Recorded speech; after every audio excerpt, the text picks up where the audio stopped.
hommikust, sõbrad, ja tere tulemast Veneetsiasse. Võtame siis, kuidas meil siin see paistab see püksel.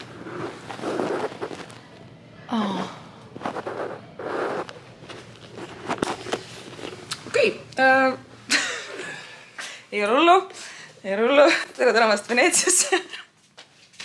Üritame natuke valgust saada siia juurde.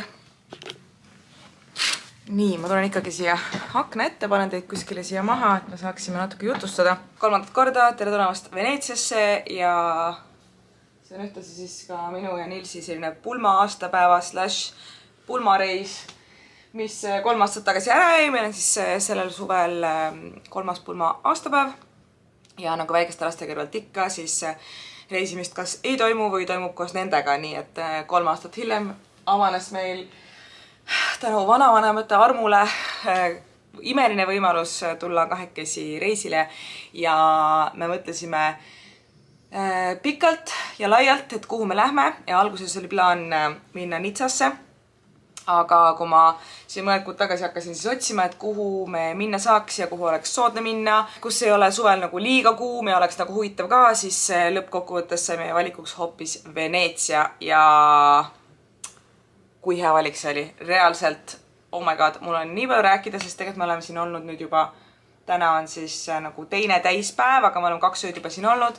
Me oleme lihtsalt nagu vaimustuses sellest kohast, see on nii imeline, nii põnev, nii kordumatu, teistsugune, ta on nagu 100% midagi muud, mida me üldse kunagi kuskil reisil kogenud oleme. Ma võtan teid nüüd alates tänasest kaasa. Veedame koos siin Veneetsias jaanipäeva, sellepärast, et me oleme siin jaanipäeva ajal tulnud. Ja mõtlesime, et kuna Eestis nii iga aasta paraku jaanipäeval saab vihma, siis proovime ükskord sellist jaanipäeva, kus paistaks ka päike. Nii et praegu oleme siin lõpetamas oma 3. tassi kohvi. Me oleme täna hommikul võib-olla pisut rohkem väsinud kui muidu hommikuti, sest eile oli pikk õhtu. Siin on lihtsalt nii mega soe kogu aeg hommikust ööni välja ja sa saad kogu aeg olla õues, nautida neid kohvikuid, tänavaid, veini, juustu, pastat, pitsat, kõik, et tõeline elamus on see juba olnud siin viimased 2 päeva. Aga täna on meil siis plaan selline, et kuna eile me jõudsime jala käia põhimõtteliselt väga suure osa linnast juba risti-resti läbi. Veneetsias on siis teadupärast see, et mitte ühtegi autot siin ei ole, liiklemine on jala või siis paatidega. Ja kuna eile me tõesti seiklesime juba meeletult pikalt, ja olime lihtsalt nagu iga nurk ja nurgatagune, kus me käisime, meil oli suu, lihtsalt karp oli lahti, sest see kõik on nii ilus ja nii põnev ja nii uskumatu, et see siin niimoodi üles ehitatud on. Nii et täna mõtlesime, et me ei lähe jälle linna peale, vaid kasutame siis siin seda võimalust, mida väga palju meile ka soovitati, et paadiga saab siin trippida siis erinevatele saartele.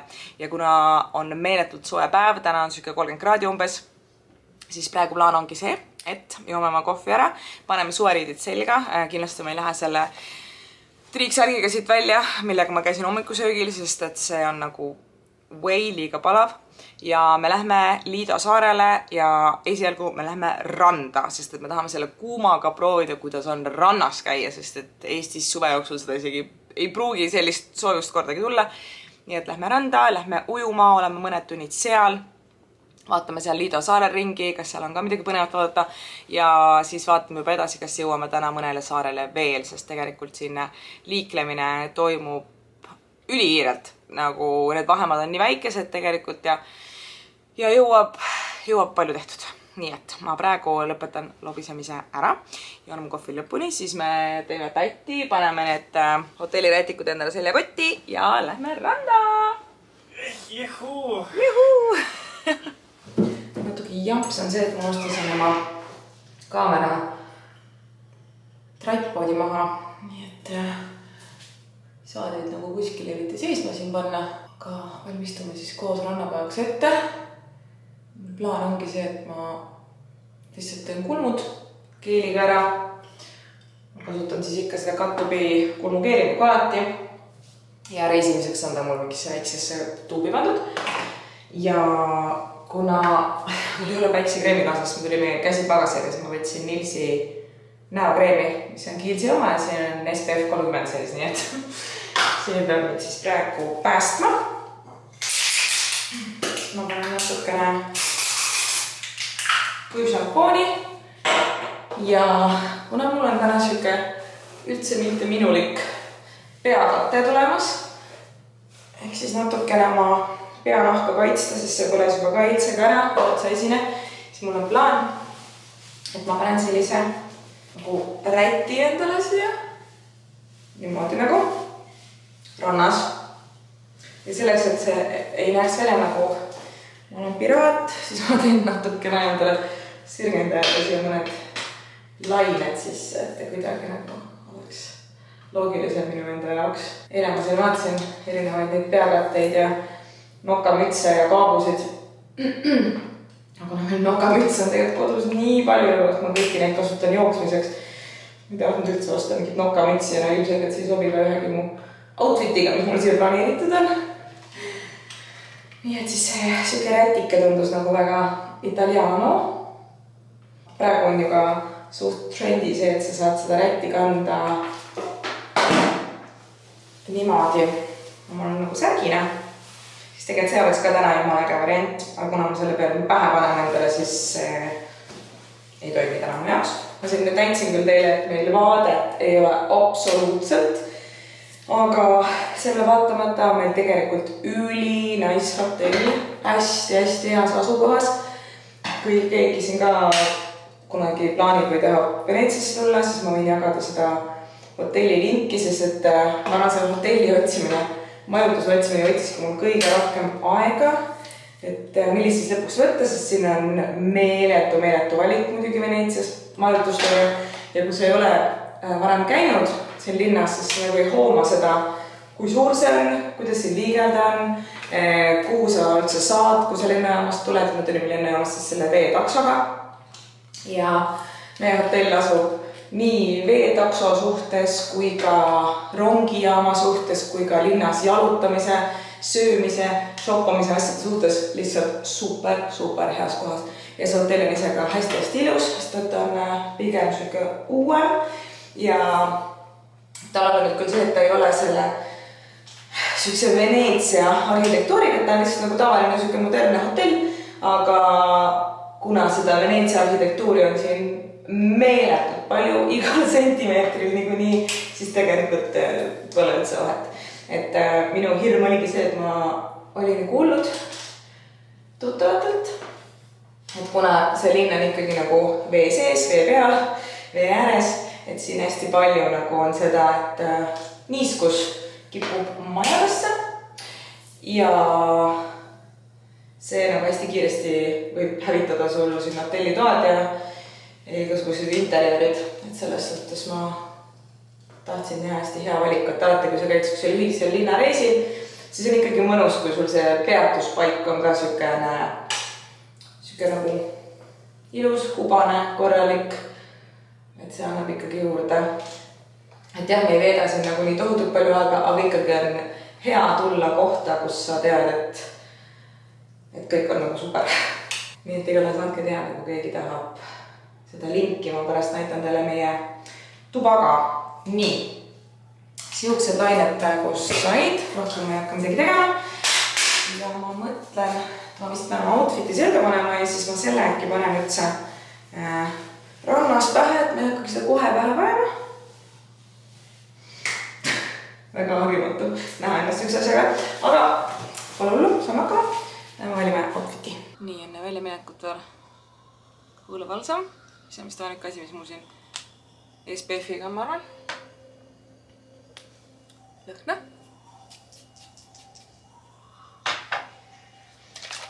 Ja ei saa unustada Luvi bronzing organdi õli.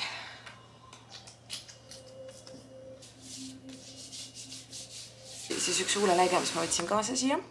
Siis mul sai üks teine otsa, siis ma olin täiesti ära unustanud. Mul on Max Factor see Lip Cushion ja mul on toonis 010 ja oh my god. See on nii väga ilus suvekas. Siin seda mingi iga 5 minuti tagant endale peale pannud. Siuke hele roosa. So good. Italia. Mitsipeal on Italia.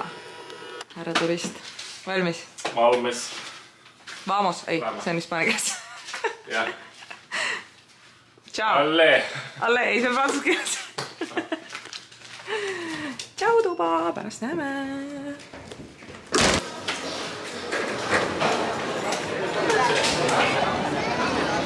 Attenzione ai Gabbiani.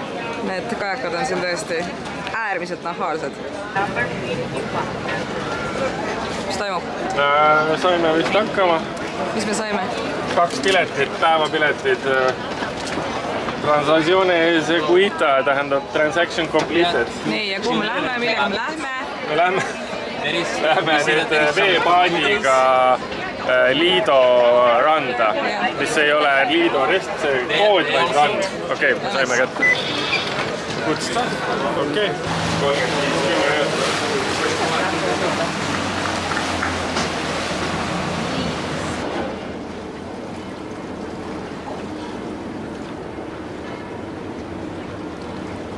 et nali oli natuke meie kulul, kui ma siin hommikul väitsin, et igale poole saab nii kiire, et pole üldse probleemi.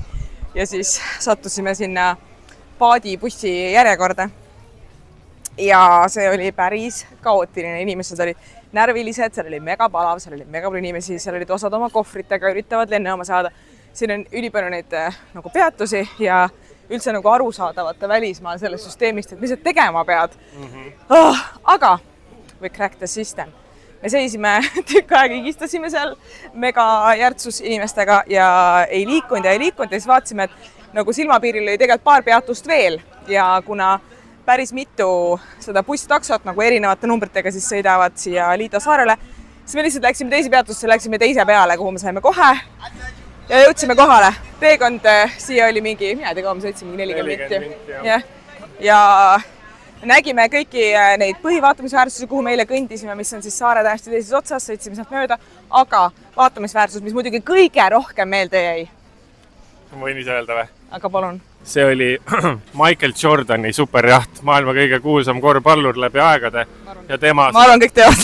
Ja tema 115 miljonit eurot maksev superjaht on siin, ta on siin. See oli tõesti, see oli nagu Tallinki laev seisis seal. Süke sleek, all black. Suurem kui see kortermaja, mille kõrval ta seisis. See oli tõesti päris vägev nende väikeste kondlite kõrval siin. Aga igatahes, tere tulemast Liido saarele, siin sõidavad autod, siin sõidavad bussid, mida me pole mitu päeva näinud. Nii et oleme teel randa ja teeme seal järgmise check-in'i.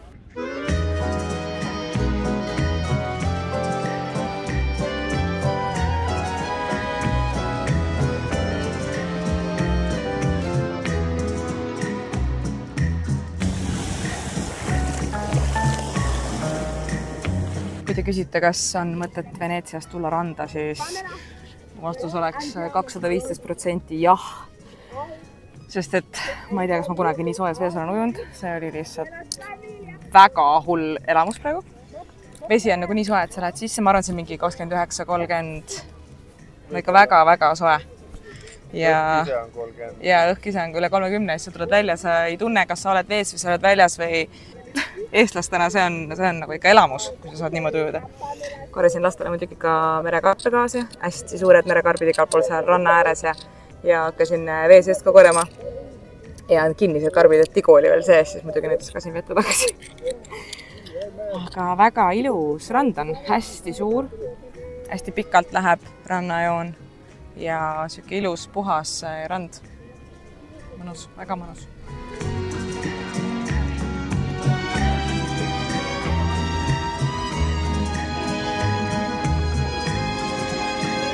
Oleme täiesti küpsed lihtsalt. Beef jerky. Ma pakun, et 3 tundi kindlasti. 3 tundi olime. Ja väga raske elu, ma tean. Aga täiega väsitab. Nii see elu siin on. Me korjasime oma kodinad kokku. Minu saakrannast olid uued prillid, näete. Väga lahe, väga õnnelik nende üle. Ja me suundume nüüd tuldud teed mööda tagasi siit autode liikluse vahelt, et minna sadamasse, sest et meil on nüüd veel plaan külastada veel ühte saart, kui me siin juba praegu oleme ja mis selle saare nimi on? See on Murano saar, see on küll täiesti teisel pool kõike, kus me praegu oleme. Aga lootus on, et kuna ta ikkagi nagu vee mõttes on väga otse ja mööda avavett, et äkki paat läheb lupsti ja oleme kohal ja äkki siit ei ole ka mingit mega tunglemist sinna suunda, sest siit ikkagi ma arvan, inimesed tahavad minna tagasi Veneetsia põhisaarele. Nii et lootus on, et saame selle linnukesega kirja. Nii et me saame seal värviliste majade taustal juua värvilisi kokteile. Yes, ja Murano saarel on siis ka omad eripärad, mida tuleb seal külastada ja näha, nii et kõigest lähemalt juba siis, kui me sinna jõuame.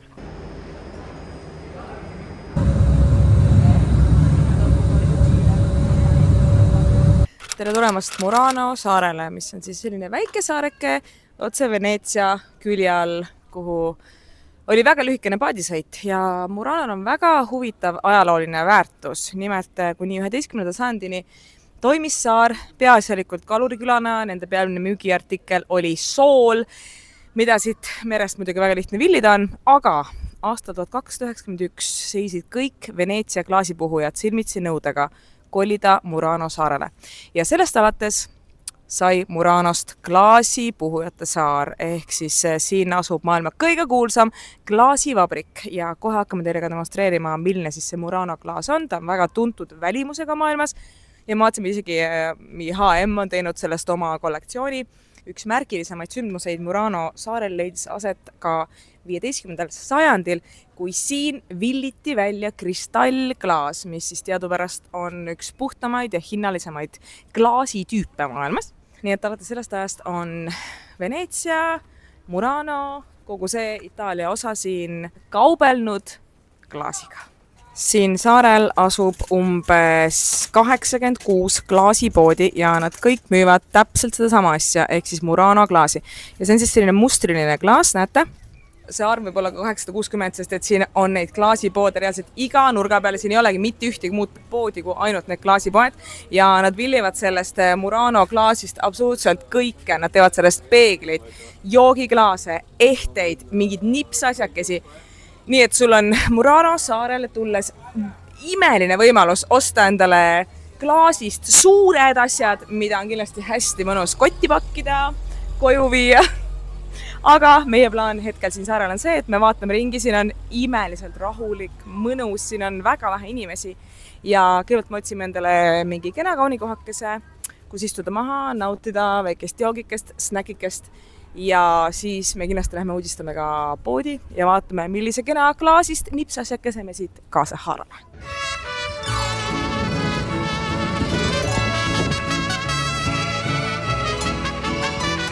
Vaadake seda maja. Lahe. Ei tea, kuhu poole minnagi ausalt öeldes. Kas minna sinna või sinna? Siin on tõepoolest täielik tühjus. Siin on selja taga valitseb täielik tühjus, täielik vaikus. Siin ei toimu mitte midagi. Väga ilus arhitektuur. Kohalikud suitsetavad rõdudel. Selline vaikus, et kui sa oled tulnud sealt Veneetsia megamelust, siis see vaikus siin on lausa kummaline. Tundub, et see on tavaline kortermaja. Inimesed elavad, naudivad. Elu Itaalias, kloostri kõrval, mis on ehitatud 7. sajandil, täielik tühjus. Juhata teed, kauboi. Tuleb tunnistada, et väga ilus on see Murano klaas. Ja tõesti väga süke eriline, teistsugune.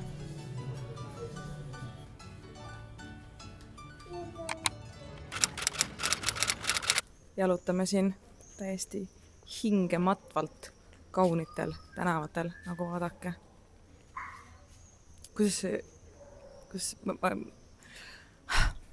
Mõistus ei võta lihtsalt. Mõistus ei võta. Aga mida mõistus võtab on see, et Nils teeb meile kohe kokkuvõtte Veneetsia ajaloo kõige põnevamatest faktidest. Nii et kuulake seda. 25. märts kell 12 päeval aastal 421 sai Veneetsia nii-öelda ametlikult või algas sellest ajast siis selle arvamine, kui linn ja enne seda olid siin siis soolamehed, kalamehed, aga 5. ja 6. sajandil hakkas siia tekkima rohkem nagu linna ja tuli rohkem inimesi, sest Rooma impeeriumi lagunedes inimesed põgenesid barbarite eest sisemaalt siia ja siis siin nad vaikselt hakkasid elama. Ja 9. sajandiks sai siis aeg nii kaugele, et tekkis Veneetsia vabariik ja Veneetsia vabariik kestis umbes 1000 aastat, aastani 1797 või midagi sellist, kui siis vabariik lõppes ära ja muutus osaks Itaaliast.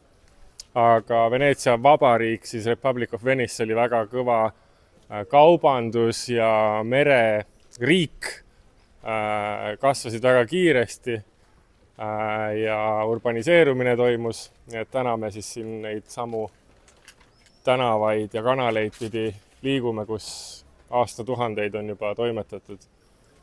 Täna on Veneetsia see vanalinna saar või need saared, siin elab umbes 50 000 inimest ja kogu Veneetsias, mis on siis ka urbaneeria ja mitte vanalinn, elab siis umbes 250 000 inimest. Ilmselgelt maailma üks kõige populaarsemaid turismi sihtkohti ja jätkuvalt väga vibrant olnud juba viimased 1500 aastat. Leidsime sellise toreda platsikese, toreda restoranikese ja istusime maha, et tellida mida siis seekord? Mulle tuleb pasta ja praetud mereannid. For me the carpaccio, fried squids and prawns as well, please. Miks see nii, et kui pead tellima itaaliase käest Itaalia toitu, siis hakkad ütlema one carpaccio, please. Nii ridiculous. Kui sa mõtled Verona peale, siis mis on esimesed asjad, mis sulle meenuvad? Mu vanemad. Nad käivad seal kogu aeg kuulamas ooperit. Minul 2 asja, mis meenuvad Veronaga, on esiteks, et Veronas asub Romeo ja Julia rõdu ja teine asi on see, et Koit Toome ja Laura Põldure laulsid We are lost in Verona. Oota, we are lost. Kes sai aru, see sai aru. Aga igatahes see tähendab seda, et meie homne päev, mis on meie viimane täispikk päev, me sõidame Veronasse. Sõidame siit linnast ära, siit saarelt sõidame välja rongiga, umbes tunnikene on meil siis sõita. Ja Verona on siis selline esimene nagu suurem märkimisväärsem linn, mis siin lähistel on. Ja kiire ChatGPT küsimustik andis meile märku, et seal põhivaatamisväärsused ongi Romeo Julia rõdu. Ja teiseks, et kuna Verona on asutatud 1. sajandil enne Kristust, siis on see samuti, nagu ka Veneetsia, väga oluline roomlaste selline checking point olnud kunagi ja seal asub selline asi nagu Arena di Verona vist, mis on amfiteater, mis on siis vanem kui Rooma Kolosseum. Nii et võite kindlad olla, et ma tahan seda väga näha.